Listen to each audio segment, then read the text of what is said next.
Subscribe कीजिए हमारा channel crazy GK trick और लेटेस्ट वीडियो नोटिफिकेशन के लिए इस बेल आइकन को दबाएं। Hello friends, welcome to crazy GK trick. दोस्तों, इस वीडियो से हम वर्ल्ड ज्योग्राफी स्टार्ट करेंगे। देखिए, वर्ल्ड ज्योग्राफी के कुछ टॉपिक्स हम पहले भी डिस्कस कर चुके हैं, जैसे सौरमंडल, वायुमंडल, ज्वालामुखी। तो बहुत सारे टॉपिक्स हम कवर कर चुके हैं। अगर आपने वो वीडियो नहीं देखे हैं तो डिस्क्रिप्शन बॉक्स में मैंने लिंक दे रखा है, आप वहाँ से वो वीडियो देख सकते हैं। अभी भी बहुत सारे टॉपिक्स हमारे बाकी हैं जिन्हें हमको कवर करना है। बचे हुए लेक्चर्स हम स्टार्ट कर रहे हैं, जिसमें सबसे पहले हम डिस्कस करेंगे अक्षांश और देशांतर रेखाओं को, मतलब लैटिट्यूड और लॉन्गिट्यूड लाइंस को।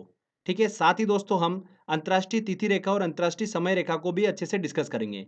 बहुत ही इंपॉर्टेंट टॉपिक है। एसएससी पीएससी एग्जाम में अक्सर यहाँ से क्वेश्चन देखने को मिलता है। टॉपिक थोड़ा सा डिफिकल्ट है, पर बहुत ही आसानी से आप इस टॉपिक पर अच्छी कमांड कर पाएंगे।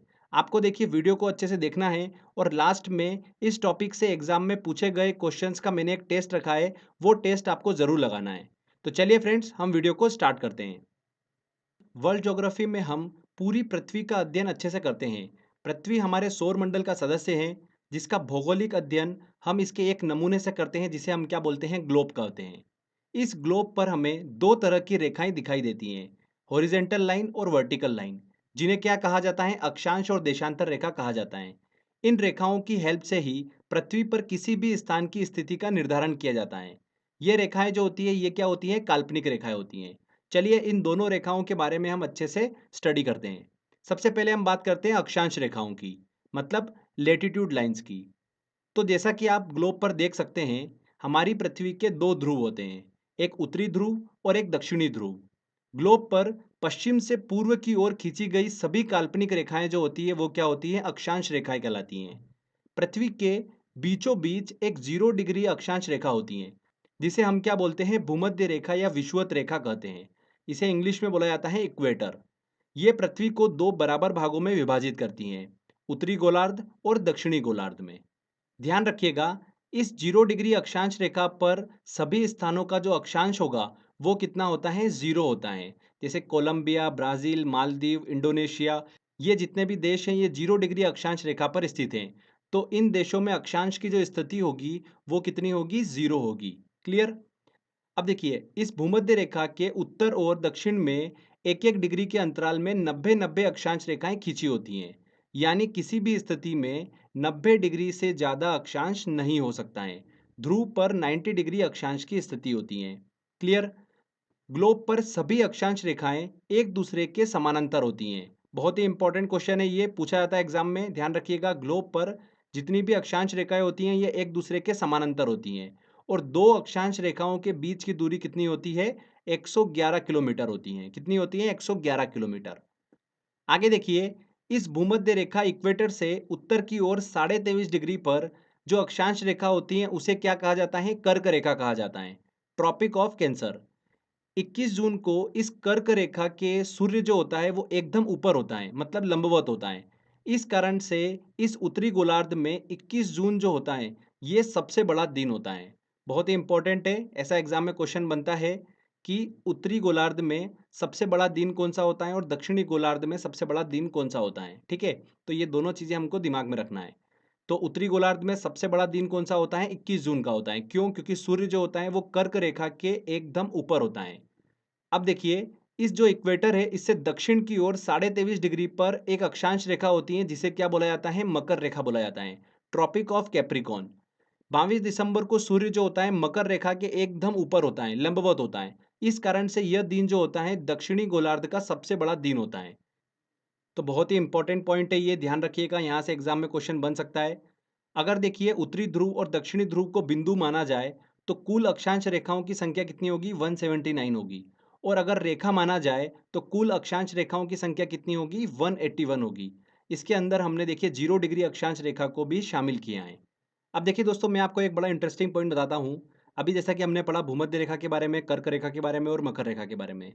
तो अफ्रीका एकमात्र ऐसा कॉन्टिनेंट है, ऐसा महाद्वीप है, जिससे ये तीनों रेखाएं जो होती है वो गुजरती है। अगर आप दूसरे कॉन्टिनेंट देखेंगे, जैसे कि उत्तर अमेरिका, ऑस्ट्रेलिया हुआ, एशिया हुआ, तो इन जितने भी कॉन्टिनेंट महाद्वीप है, वहाँ से ये तीनों रेखाएं नहीं गुजरती है। किसी से एक रेखा गुजर रही है, तो किसी से दो रेखाएं गुजर रही हैं। पर अफ्रीका एकमात्र ऐसा महाद्वीप है जहाँ से ये तीनों रेखाएं जो होती है वो गुजरती है। क्लियर। तो बहुत ही इंपॉर्टेंट पॉइंट है। चलिए आगे अब हम बात करते हैं देशांतर रेखाओं के बारे में। तो उत्तरी ध्रुव और दक्षिणी ध्रुव को मिलाने वाली जितनी भी काल्पनिक रेखाएं हैं, ये सभी रेखाएं क्या कहलाती हैं? देशांतर रेखा कहलाती हैं।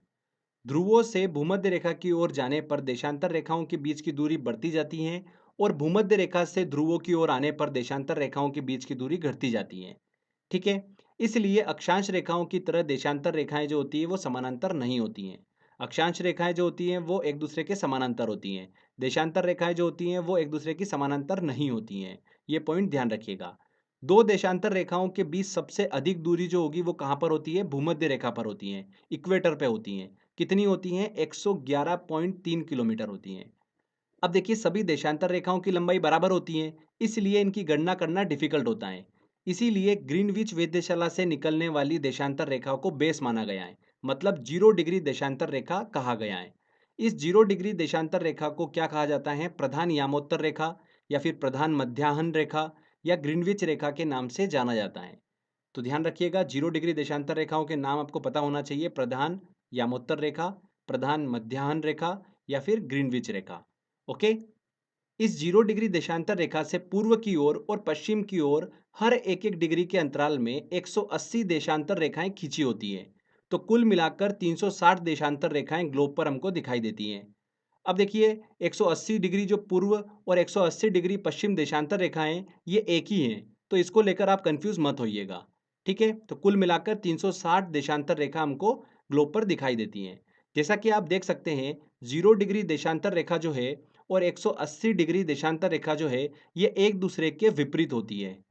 अब देखिए ये 0 डिग्री देशांतर रेखा जो है ये कर्क रेखा को अल्जीरिया में प्रतिच्छेद करती है।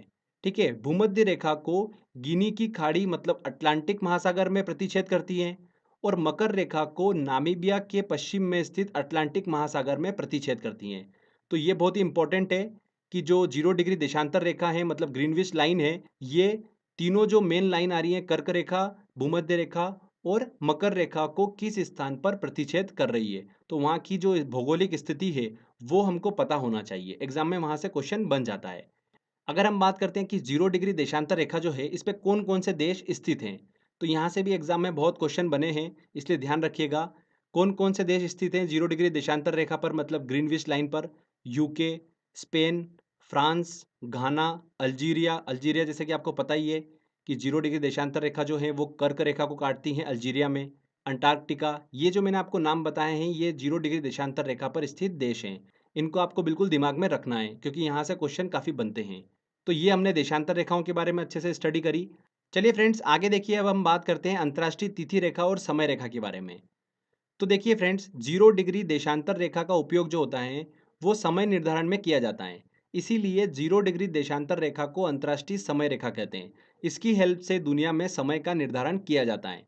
180 डिग्री देशांतर रेखा का उपयोग जो होता है वो दिनांक निर्धारण में मतलब तिथि निर्धारण में किया जाता है। इसीलिए 180 डिग्री देशांतर रेखा को अंतर्राष्ट्रीय तिथि रेखा कहा जाता है।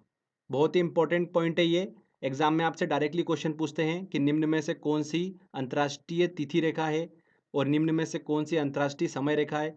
तो आप बता सकते हैं कि 0 डिग्री देशांतर रेखा जो होती है वो अंतर्राष्ट्रीय समय रेखा है, 180 डिग्री देशांतर रेखा जो है वो अंतर्राष्ट्रीय तिथि रेखा है। क्लियर? चलिए एक एक करके इनको समझते हैं कि किस तरीके से समय निर्धारण होता है और किस तरीके से तिथि का निर्धारण किया जाता है। यहाँ से भी देखिए न्यूमेरिकल थोड़े से क्वेश्चन बन जाते हैं, उनको हम अच्छे से समझेंगे। तो अंतर्राष्ट्रीय समय रेखा की बात करेंगे मतलब 0 डिग्री देशांतर रेखा की बात करेंगे। 0 डिग्री देशांतर रेखा का समय जो होता है वो यूनिवर्सल टाइम कहलाता है मतलब ग्रीनविच टाइम कहलाता है। ठीक है, वही मेन टाइम है, उसको बेस मानकर सभी जगह का टाइम जो होता है वो डिसाइड किया जाता है। अब देखिए ध्यान से सुनिए, पृथ्वी अपने अक्ष पर पश्चिम से पूर्व की ओर घूमती है, इसलिए ग्रीनविच रेखा से पूर्व के स्थानों का समय ग्रीनविच टाइम से आगे होता है और ग्रीनविच रेखा से पश्चिम के स्थानों का समय जो होगा वो ग्रीनविच टाइम से पीछे होता है। कितना आगे और कितना पीछे होता है, चलिए हम समझ लेते हैं। तो दोस्तों आप सभी को पता ही होगा कि पृथ्वी अपने अक्ष पर 24 घंटे में एक चक्कर पूरा करती है, मतलब 360 डिग्री देशांतर घूम लेती हैं। एक चक्कर लगाना मतलब 360 डिग्री घूमना। ठीक है, तो 24 आवर में पृथ्वी 360 डिग्री घूम लेती है। तो एक घंटे में कितने डिग्री देशांतर घूमेगी? 360 अपॉन में 24, ये निकल कर आ गया हमारा 15 डिग्री। मतलब एक घंटे में पृथ्वी जो है वो 15 डिग्री देशांतर घूम लेती है। इसको सिंपल लैंग्वेज में लिख लेते हैं। 15 डिग्री देशांतर घूमने में पृथ्वी को 1 घंटा मतलब 60 मिनट का समय लगता है। तो यहाँ पर 1 डिग्री देशांतर की वैल्यू निकाल सकते हैं कि 1 डिग्री देशांतर घूमने में कितना समय लगेगा। 60 अपॉन में 15, ये आ गया हमारे पास 4 मिनट। मतलब 1 डिग्री देशांतर घूमने में पृथ्वी को 4 मिनट का समय लगता है। हर एक एक डिग्री देशांतर के बीच में टाइम गैप निकल कर आ गया 4 मिनट का। तो अगर ये 0 डिग्री देशांतर है तो इससे पूरब की ओर जाने पर हर एक एक डिग्री देशांतर के बीच में 4-4 मिनट का डिफरेंस है, मतलब 4-4 मिनट से समय जो है वो बढ़ता जाएगा। वैसे ही देखिए पश्चिम की ओर चलने पर 4-4 मिनट से समय जो है हर डिग्री के अंतराल में घटता जाएगा। ये आपको क्लियर हुआ। अब अगर मैं बोलूँ कि ग्रीनविच टाइम जो है वो दिन के 12 बजे हैं, तो पूर्वी 15 डिग्री देशांतर पर समय क्या हो रहा होगा, निकाल सकते हैं। बहुत इजी तरीका है।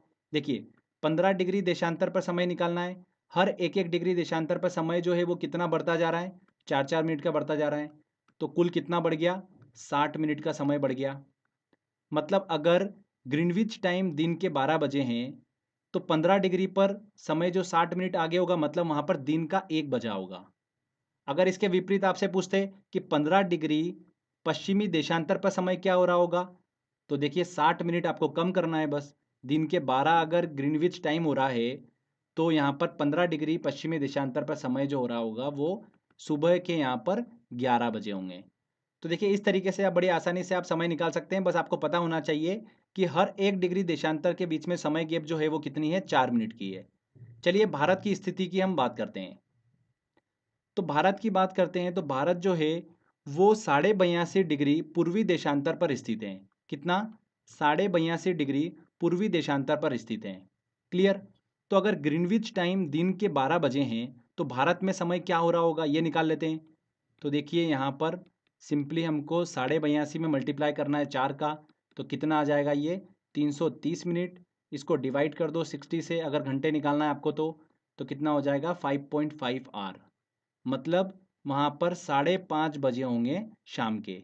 ये आप इजी तरीके से निकाल पा रहे हो। ठीक है, तो ग्रीनविच टाइम अगर दिन के 12 बजे हैं तो भारत में शाम के 5:30 बजे होंगे। भारत जो है वो ग्रीनविच टाइम से 5.5 घंटे आगे चलता है। क्लियर। तो बड़ी आसानी से आप निकाल पाए। अब देखिए एक मैं आपको चीज़ बता देता हूँ। जब भी आपको डिग्री दे रखती है तो हम क्या कर रहे हैं, उसमें 4 का मल्टीप्लाई कर रहे हैं तो हमारे पास मिनट निकल कर आ जाता है। उसको हम डिवाइड कर देंगे 60 से, मतलब घंटे में हमारा समय निकल के आ जाता है। ठीक है, तो ये चीज़ आप दिमाग में रख लो। डिग्री इंटू 4 अपॉन में 60 इक्वल टू एच। यही हम कर रहे हैं। देखिए यहाँ पर हमने क्या करा, 82.5 को मल्टीप्लाई कर दिया 4 से और जो भी आया उसको डिवाइड कर दिया 60 से। तो क्या निकल कर आ गया, घंटा निकल कर आ गया। मतलब टाइम डिफरेंस निकल कर आ गया हमारा। ठीक है, आर के फॉर्म में। तो उसी तरीके से आप यहाँ पर निकाल पाएंगे इसकी हेल्प से। अगर आपको ऐसा बोल दे कि कोई देश जो है वो ग्रीनविच टाइम से 2 घंटे आगे है, तो यहाँ पर देखिए आर की जगह आपको 2 रखना है और डिग्री आपको निकालना है। अपॉन में देखिए यहाँ पर 60 क्रॉस मल्टीप्लाई कर दो तो डिग्री इक्वल टू कितना आ जाएगा 120 अपॉन में 4। तो यहाँ पर 30, मतलब 30 डिग्री पर वो देश स्थित है। इस तरीके से आप कोई भी क्वेश्चन सॉल्व कर पाओगे। जब हम लास्ट में टेस्ट सॉल्व करेंगे उसमें काफ़ी क्वेश्चन मैंने इंक्लूड करे हैं, उन सभी क्वेश्चन को हम सॉल्व करेंगे, वहाँ पर आपकी अच्छे से प्रैक्टिस हो जाएगी। तो ये आपको अच्छे से समझ में आया होगा। चलिए अब देखिए हम बात करते हैं अंतर्राष्ट्रीय तिथि रेखा की, मतलब 180 डिग्री देशांतर रेखा की। तो 180 डिग्री देशांतर से पूर्व की ओर जाने पर एक दिन घटाना पड़ता है, जबकि पश्चिम की ओर जाने पर एक दिन को क्या करना पड़ता है, बढ़ाना पड़ता है। ध्यान रखिएगा अंतर्राष्ट्रीय तिथि रेखा जो है बिल्कुल सीधी नहीं है। कुछ देशों के दिन और समय समान करने के लिए इसे अपने स्थान से 4 बार मोड़ा गया है। ओके। अंतर्राष्ट्रीय तिथि रेखा को प्रशांत महासागर से होकर खींचा गया है और इसके सबसे नजदीक जो जल डमरू मध्य पड़ता है वो कौन सा पड़ता है, बेरिंग जल डमरू मध्य पड़ता है। बेरिंग स्ट्रीट पड़ती है सबसे नजदीक में। तो देखिए ये हमने अंतर्राष्ट्रीय तिथि रेखा और अंतर्राष्ट्रीय समय रेखा के बारे में अच्छे से स्टडी करी है। कुछ महत्वपूर्ण पॉइंट्स चलिए हम डिस्कस कर लेते हैं। देखिए पहला पॉइंट आता है, भूमध्य रेखा पर सूर्य की किरणें जो होती है वो लंबवत गिरती है हमेशा। इसीलिए यहाँ पर दिन और रात जो होते हैं वो बराबर होते हैं। कहाँ पर, भूमध्य रेखा पर। सेकंड पॉइंट आता है, पृथ्वी के चपटे होने के कारण भूमध्य रेखा पर ग्रेविटेशनल फोर्स का मान सबसे कम होता है, जबकि ध्रुवों पर गुरुत्वाकर्षण बल जो होता है, ग्रेविटेशनल फोर्स जो होता है वो सबसे ज्यादा होता है। तीसरा देखिए, उत्तरी गोलार्ध और दक्षिणी गोलार्ध में 30 डिग्री से लेकर 35 डिग्री अक्षांशों के बीच में उपोष्ण उच्च दाब की स्थिति पाई जाती है। इसलिए इन अक्षांशों को अश्व अक्षांश मतलब हॉर्स लैटिट्यूड के नाम से भी जाना जाता है। यह भी क्वेश्चन एग्जाम में पूछा गया था, इसलिए इस चीज को ध्यान रखिएगा। अब देखिए दोस्तों, एग्जाम में कुछ इस तरीके से क्वेश्चन भी बनते हैं कि कर्क रेखा, भूमध्य रेखा और मकर रेखा जो है ये किन किन देशों से होकर गुजरती हैं और किन किन देशों से होकर नहीं गुजरती हैं। तो देखिए, मैं आपको कुछ सिलेक्टेड देश के नाम बताता हूँ, आपको बस वो दिमाग में रखना है, आपका एग्जाम में क्वेश्चन सॉल्व हो जाएगा। कर्क रेखा की बात करते हैं तो कर्क रेखा मैक्सिको, भारत, बांग्लादेश, म्यांमार, चीन और ताइवान देश से होकर गुजरती है।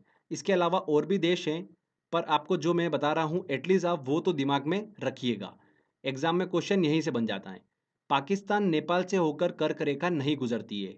अभी हाल ही में एग्जाम में देखने को मिला था यहाँ से क्वेश्चन, इसलिए ध्यान रखिएगा। देखिए, भारत से भी कर्क रेखा होकर गुजरती है, तो भारत में ये 8 राज्यों से होकर गुजरती है।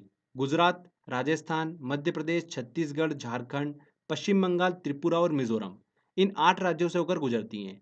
इन 8 राज्यों का नाम याद रखने की ट्रिक मैं बना चुका हूँ। अगर आपको वो वीडियो देखना है तो डिस्क्रिप्शन बॉक्स में लिंक दे रखा है, वहाँ से देख सकते हैं। इसके बाद देखिए, भूमध्य रेखा की बात करते हैं तो कोलंबिया, ब्राज़ील, मालदीव और इंडोनेशिया ये प्रमुख देश हैं जिनसे भूमध्य रेखा जो है वो गुजरती है। भारत से होकर नहीं गुजरती है भूमध्य रेखा। मकर रेखा की बात करते हैं तो चिली, अर्जेंटीना, ब्राज़ील, नामीबिया, दक्षिण अफ्रीका, मेडागास्कर और ऑस्ट्रेलिया, इन प्रमुख देशों से होकर मकर रेखा गुजरती है। ठीक है, ध्यान रखिएगा, भारत से होकर नहीं गुजरती है मकर रेखा। अब इन सभी में देखिए, मैं आपको 2 पॉइंट बताता हूँ। मेक्सिको ऐसा देश है जिससे कर्क रेखा गुजरती है, बाकी भूमध्य रेखा और मकर रेखा नहीं गुजरती है। मेक्सिको को लेकर एग्जामिनर जो है 2 से 3 बार क्वेश्चन पूछ चुके हैं, तो आप कंफ्यूज हो जाते हो, इसलिए ध्यान रखिएगा। ब्राजील एक ऐसा देश है जिससे भूमध्य रेखा और मकर रेखा दोनों गुजरती हैं, पर कर्क रेखा नहीं गुजरती है। बस ये डिफरेंस आपको देखिए दोनों पॉइंट का दिमाग में रखना है। मेक्सिको से सिर्फ कर्क रेखा, ब्राजील से भूमध्य रेखा और मकर रेखा। क्लियर? तो देखिए, आपका कभी भी इससे क्वेश्चन आएगा गलत नहीं होगा। आगे देखिए, लास्ट पॉइंट है, अफ्रीका की कांगो नदी भूमध्य रेखा को 2 बार काटती है और अफ्रीका की लिम्पोपो नदी मकर रेखा को 2 बार काटती है। चलिए, इसको याद करने की मैं आपको ट्रिक बता देता हूँ। हम याद करेंगे, कांगो नदी जो है वो भूमध्य रेखा को 2 बार काटती है, तो बचा हुआ लिम्पोपो नदी जो है वो मकर रेखा को ही काटेगी, तो वो आप इजीली याद रख पाएंगे। तो देखिए, कांगो नदी जब भी आप देखेंगे तो इसका देखिए वर्ड जो स्टार्ट हो रहा है वो क से हो रहा है। तो क देखिए हमको देखने को मिल रहा है कर्क में भी और मकर में भी, पर भूमध्य में हमको क देखने को नहीं मिल रहा है। तो क्या 2 आंसर होंगे? बिल्कुल भी नहीं। तो जो कंफ्यूज कर रहा है उनको हटा दो। कर्क रेखा और मकर रेखा दोनों को हटा दिया, बचा क्या? भूमध्य रेखा। तो आंसर यहाँ पर भूमध्य रेखा होगा। तो जब भी आप देखोगे कांगो नदी जो है वो किस रेखा को 2 बार काटती है, भूमध्य रेखा, मकर रेखा या कर्क रेखा, तो बहुत ईजी तरीके से आप देखिए निकाल सकते हैं। क जिसमें हो उसको हटा दो, बचा हुआ हमारा आंसर हो जाएगा। तो भूमध्य रेखा हमारा आंसर सही होगा। ठीक है, तो फ्रेंड्स, यहाँ पर देखिए हमारा थ्योरी वाला सेक्शन कंप्लीट होता है। जितना भी मैंने आपको पॉइंट्स बताया है, अगर आप ये अच्छे से समझ लेते हैं तो पीएससी या फिर एसएससी में या जो भी एग्ज़ाम की आप तैयारी कर रहे हैं, इस टॉपिक से क्वेश्चन आएगा, आप डेफिनेटली सही करके आएंगे। चलिए, इसका हम एक टेस्ट लेते हैं और टेस्ट की ओर चलते हैं। सारे प्रीवियस ईयर के इस टॉपिक के क्वेश्चन मैंने टेस्ट में इंक्लूड करें। अगर आप वो सारे क्वेश्चन अच्छे से सॉल्व कर लेते हो, मतलब आपका ये टॉपिक बिल्कुल अच्छे से पक्का हो गया है। चलिए टेस्ट की ओर चलते हैं। देखिए दोस्तों, पहला क्वेश्चन है, देशांतर रेखाओं की संख्या कितनी है? देशांतर रेखाओं की कुल संख्या कितनी है? 360। विषुवत रेखा के समानांतर कल्पित रेखाएं क्या कहलाती हैं? भूमध्य रेखा के समानांतर खींची गई रेखा क्या कहलाती हैं? अक्षांश रेखाएं कहलाती हैं। यहाँ पर ए आंसर सही होगा। पृथ्वी के उत्तरी ध्रुव व दक्षिणी ध्रुव को मिलाने वाली रेखा क्या कहलाती हैं? क्या कहलाती हैं? देशांतर रेखाएं कहलाती हैं। B answer. चलिए नेक्स्ट क्वेश्चन लेते हैं। प्रधान मध्याह्न रेखा किस स्थान से होकर गुजरती है? तो प्रधान यामोत्तर रेखा जो है वो ग्रीनविच वेधशाला से होकर गुजरती है, इसीलिए उसे ग्रीनविच लाइन भी बोला जाता है। ग्रीनविच रेखा से तात्पर्य है, ग्रीनविच रेखा से तात्पर्य है 0 डिग्री देशांतर रेखा। पृथ्वी 1 घंटे में कितना देशांतर घूम लेती है? पृथ्वी जो है वो 1 घंटे में कितना देशांतर घूम लेती है? 15 डिग्री देशांतर घूम लेती हैं। मैंने आपको बताया था, अगर नहीं भी पता है तो आप निकाल सकते हो, बहुत ईजी तरीका है। चलिए अगला क्वेश्चन लेते हैं। दक्षिणी ध्रुव का अक्षांश है, दक्षिणी ध्रुव का अक्षांश क्या है? 90 डिग्री। कर्क रेखा कहाँ से नहीं गुजरती है? कर्क रेखा जो है म्यांमार, नेपाल, बांग्लादेश, चीन, चीन से होकर गुजरती हैं, बांग्लादेश से गुजरती हैं, म्यांमार से गुजरती हैं, नेपाल से नहीं गुजरती है। नेपाल और पाकिस्तान से कर्क रेखा नहीं गुजरती है। ये देखिए बहुत ही इंपॉर्टेंट क्वेश्चन है, अभी हाल ही में एग्जाम में क्वेश्चन पूछा गया था। यहाँ पर दिन तथा रात एक समान होते हैं। कहाँ पर होते हैं? भूमध्य रेखा। विषुवत रेखा पर दिन व रात एक समान होते हैं, क्योंकि यहाँ पर सूर्य जो होता है वो हमेशा लंबवत होता है भूमध्य रेखा के, इसीलिए यहाँ पर दिन व रात बराबर होते हैं। निम्नलिखित देशों पर विचार कीजिए। Australia, Namibia, Brazil, Chile. उपरोक्त में किन-किन से होकर मकर रेखा गुजरती है? तो चारों से होकर मकर रेखा गुजरती है। D answer. भूमध्य रेखा निम्न में से किस देश से होकर नहीं गुजरती है? Kenya, Mexico, Indonesia, Brazil. देखिए, मैंने आपको बताया था मेक्सिको से सिर्फ कर्क रेखा गुजरती है, भूमध्य रेखा नहीं गुजरती है, इसलिए यहाँ पर बी आंसर। निम्नलिखित में से कौन सा वृहत व्रत का उदाहरण है? तो यहाँ पर देखिए कर्क रेखा, मकर रेखा, भूमध्य रेखा। भूमध्य रेखा जो है वो वृहत व्रत का उदाहरण है। सबसे बड़ा व्रत जो होता है वो भूमध्य रेखा का होता है। तो यहाँ पर सी आंसर सही होगा। ठीक है, चलिए अगला क्वेश्चन लेते हैं। ट्रॉपिक ऑफ कैंसर निम्न में से क्या है? तो मैंने आपको बताया था भूमध्य रेखा से उत्तर की ओर 23.5 डिग्री अक्षांश रेखा क्या कहलाती है? कर्क रेखा कहलाती है, मतलब ट्रॉपिक ऑफ कैंसर कहलाती है। सी आंसर यहाँ पर सही होगा। एक देशांतर से दूसरे देशांतर के बीच कितना समय अंतराल होता है? एक देशांतर से दूसरे देशांतर के बीच में समय अंतराल होता है वो 4 मिनट का होता है। A answer. दो अक्षांश रेखाओं के बीच की दूरी लगभग होती है, कितनी होती है? 111 किलोमीटर। परस्पर दो देशांतर के बीच दूरी सबसे अधिक कहाँ पर होती है? दो देशांतर के बीच सबसे अधिक दूरी जो होती है वो विषुवत रेखा भूमध्य रेखा पर होती है। कितनी होती है? 111.3 किलोमीटर। C answer. विषुवत रेखा है। विषुवत रेखा क्या है? उत्तर और दक्षिण ध्रुवों को जोड़ने वाली रेखा। बिल्कुल गलत। उत्तर और दक्षिण ध्रुवों के बीचों बीच पृथ्वी के गिर्द घूमने वाली काल्पनिक रेखा। बिल्कुल सही। बी आंसर यहाँ पर सही होगा। अफ्रीका की कौन सी नदी मकर रेखा को 2 बार काटती है? मकर रेखा को कौन सी नदी काटती है? लिम्पोपो नदी। और कांगो नदी जो है वो भूमध्य रेखा को 2 बार काटती है। ठीक है। निम्नलिखित में से अंतर्राष्ट्रीय दिनांक रेखा कौन सी है? कौन सी है? 180 डिग्री देशांतर रेखा को ही अंतर्राष्ट्रीय दिनांक रेखा या अंतर्राष्ट्रीय तिथि रेखा कहा जाता है। और 0 डिग्री देशांतर रेखा को क्या कहा जाता है? अंतर्राष्ट्रीय समय रेखा कहा जाता है। उपोष्ण उच्च दाब के कटिबंधों को क्या पुकारते हैं? तो फ्रेंड्स, मैंने आपको बताया था कि उत्तर की ओर 30 से लेकर 35 डिग्री अक्षांश और दक्षिण की ओर 30 से लेकर 35 डिग्री अक्षांश क्षेत्र को क्या कहा जाता है? अश्व अक्षांश कहा जाता है, क्योंकि यहाँ पर उपोष्ण उच्च दाब की स्थिति पाई जाती है। इस वजह से इस क्षेत्र को अश्व अक्षांश के नाम से जाना जाता है। कर्क रेखा नहीं गुजरती है। कर्क रेखा देखिए भारत से गुजरती है, पाकिस्तान से नहीं गुजरती है। तो यहाँ पर बी आंसर। उत्तरी गोलार्ध का सबसे बड़ा दिन होता है। उत्तरी गोलार्ध का सबसे बड़ा दिन कौन सा होता है? 21 जून का, क्योंकि सूरज जो होता है वो कर्क रेखा के लंबवत होता है। ठीक है, इसलिए उत्तरी गोलार्ध का सबसे बड़ा दिन जो होता है वो 21 जून का होता है। ग्रीनविच मध्य समय तथा भारतीय प्रमाण समय आईएसटी के बीच समय अंतराल कितना होता है? कितना होता है? 5.5 घंटे का। ये मैंने आपको बताया था। भारत जो है वो 82.5 डिग्री पूर्वी देशांतर पर स्थित है, और हमने कैलकुलेट करके पूरा देखा था कि ग्रीनविच टाइम से भारत जो है वो 5.5 घंटे आगे चलता है। किसी स्थान का मानक समय निर्धारित करने का आधार होता है, क्या होता है? अंतर्राष्ट्रीय समय रेखा। अंतर्राष्ट्रीय समय रेखा क्या होती है? 0 डिग्री देशांतर। इसे क्या बोला जाता है? प्रधान मध्याह्न रेखा भी बोला जाता है, मतलब डी आंसर यहाँ पर सही होगा। उसी को ही हम बेस मानकर समय का निर्धारण करते हैं।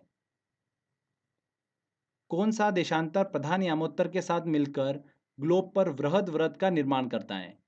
देखिए फ्रेंड्स, ये पृथ्वी है, तो यहाँ पर देखिए ये 0 डिग्री। ठीक है, तो ये 0 डिग्री देशांतर रेखा क्या कहलाती है? प्रधान यामोत्तर रेखा कहलाती है। तो इसके साथ कौन सी रेखा मिलकर वृहद व्रत का निर्माण करेगी, सबसे बड़े व्रत का निर्माण करेगी? तो ऑब्वियस सी बात है, इसकी विपरीत वाली 180 डिग्री। 180 डिग्री देशांतर रेखा इसके साथ मिलकर ग्लोब पर वृहद व्रत का निर्माण करती है। D answer. भूमध्य रेखा, कर्क रेखा और मकर रेखा तीनों निम्न में से किस एक महाद्वीप से गुजरती हैं? किससे गुजरती हैं? एकमात्र अफ्रीका से होकर गुजरती है। निम्नलिखित में से कौन सा एक जल डमरू मध्य अंतर्राष्ट्रीय तिथि रेखा से सर्वाधिक निकट है? कौन सा? बेरिंग जल डमरू मध्य। बेरिंग स्ट्रीट जो है वो अंतर्राष्ट्रीय तिथि रेखा के सबसे ज्यादा निकट है। B answer. देखिए नेक्स्ट क्वेश्चन है, प्रधान यामोत्तर गुजरती हैं। 0 डिग्री देशांतर रेखा कहाँ से गुजरती हैं? अल्जीरिया से, फ्रांस से, नाइजीरिया से, पुर्तगाल से। अल्जीरिया से तो गुजरती है, फ्रांस से भी गुजरती है, नाइजीरिया से नहीं गुजरती हैं। नाइजीरिया के दक्षिण में स्थित अटलांटिक महासागर से गुजरती हैं। पुर्तगाल से भी नहीं गुजरती हैं। तो यहाँ पर ए आंसर सही होगा। किसी जगह का स्थानीय समय प्रातः 6 है, जबकि ग्रीनविच मीन टाइम प्रातः 3 है, उस जगह की देशांतर रेखा क्या होगी? बहुत ही ईजी है और काफ़ी अच्छा क्वेश्चन है। देखिए सबसे पहले तो ये क्लियर हो गया कि ग्रीनविच टाइम जो है वो प्रातः का 3 है और स्थानीय समय जो है किसी जगह का वो 6 बजे है सुबह का, मतलब आगे है तो पूर्व की ओर होगा। तो ए वाला और डी वाला ऑप्शन तो कट गया। ठीक है, कितना घंटा आगे है? 3 घंटा आगे है। तो मैंने आपको बताया था कि 1 घंटे के अगर डिफरेंस आ रहा है तो मतलब 15 डिग्री देशांतर की बात होगी। ठीक है, तो यहाँ पर 3 है तो मतलब 45 डिग्री। यहाँ पर बी आंसर सही होगा। ठीक है, भूमध्य रेखा निम्नलिखित में से किस देश से होकर नहीं गुजरती है? तो भूमध्य रेखा जो है वो मैक्सिको से होकर नहीं गुजरती है। मैंने आपको बताया अभी, 2-3 बार रिपीट हुआ था एग्जाम में क्वेश्चन, ये ध्यान रखिएगा। मैक्सिको से सिर्फ कर्क रेखा गुजरती है। ओके, अगला क्वेश्चन लेते हैं। यदि दो स्थानों के बीच का समय अंतराल 2 घंटा 20 मिनट है तो देशांतर में अंतर होगा। बहुत ही अच्छा क्वेश्चन है। देखिए 2 घंटे को हमको डिग्री में कन्वर्ट करना है। तो 1 घंटा मैंने आपको बताया था कितना, 15 डिग्री। तो यहाँ पर 2 घंटा पूछा है तो 30 डिग्री तो हो गया, और 20 मिनट को हम कन्वर्ट कर लेते हैं। देखिए 4 से इसको डिवाइड कर देंगे तो कितना आ जाएगा, 5 डिग्री। तो 30 + 5 कितना हो गया, 35 डिग्री। यहाँ पर डी आंसर बिल्कुल सही होगा। दो स्थानों के बीच का समय अंतराल 2 घंटा 20 मिनट है तो देशांतर में अंतर जो होगा वो 35 डिग्री का होगा। नेक्स्ट क्वेश्चन देखिए, ग्रीनविच किस देश में स्थित है? किस देश में स्थित है? यूके में।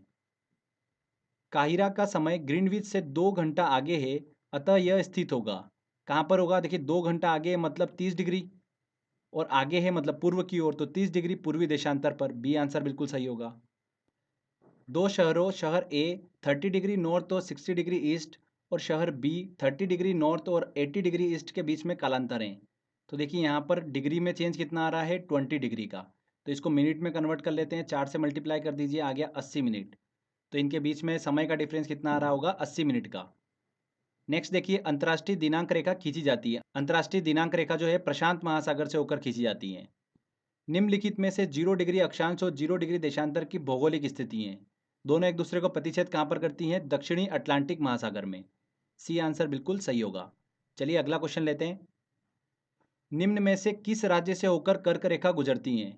देखिए महाराष्ट्र से नहीं गुजरती हैं, ओडिशा से नहीं गुजरती है, मिजोरम से होकर गुजरती है यहाँ पर कर्क रेखा भारत में। अफ्रीका की कांगो नदी 2 बार काटती है। देखिए कांगो नदी क से स्टार्ट हो रहा है, तो देखिए क वाले सारे हटा दो आप, कर्क रेखा मकर रेखा दोनों हटा दो। यहाँ पर भूमध्य रेखा आंसर बिल्कुल सही होगा। भूमध्य रेखा को कांगो नदी जो है वो 2 बार काटती है। तो फ्रेंड्स देखिए यहाँ पर हमारा टेस्ट वाला सेक्शन कंप्लीट होता है। आई होप आपने सारे क्वेश्चन बड़ी आसानी से सॉल्व कर लिए होंगे।